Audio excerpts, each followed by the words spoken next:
क्रिस्का recording studio Ekangar सराय।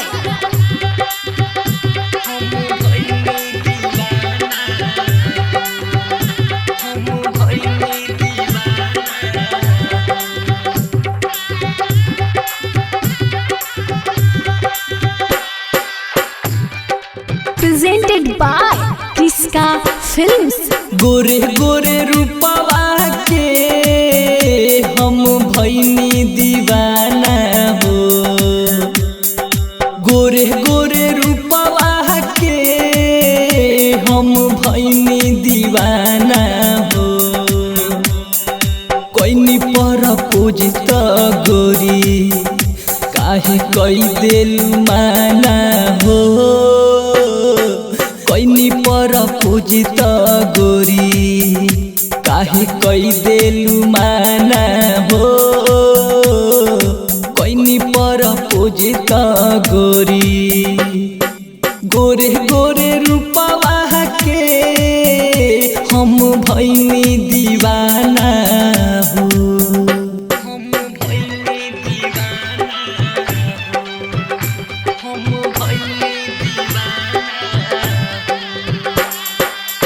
कमी कवन बावे हमें तने बता द, दिलावा से चाहेनी हमके ना दगा द।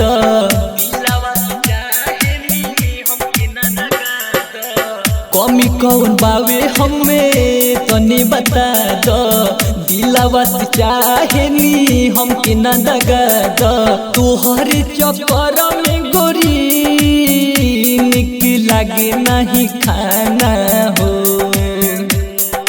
तोहरे चक्कर में गोरी निक लागे नहीं खाना हो।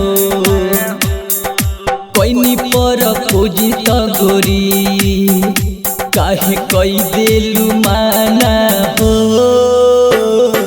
कोइनी पर पूजित गोरी काहे कई देलु माना हो। कोइनी पर पूजित गोरी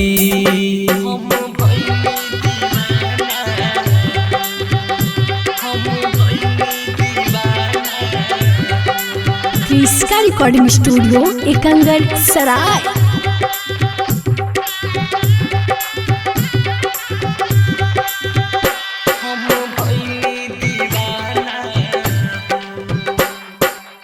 आती सा उजाला जैसन प्यार केहू करी ना, हमरा जो दीवाना गोरिया कोई कही ना।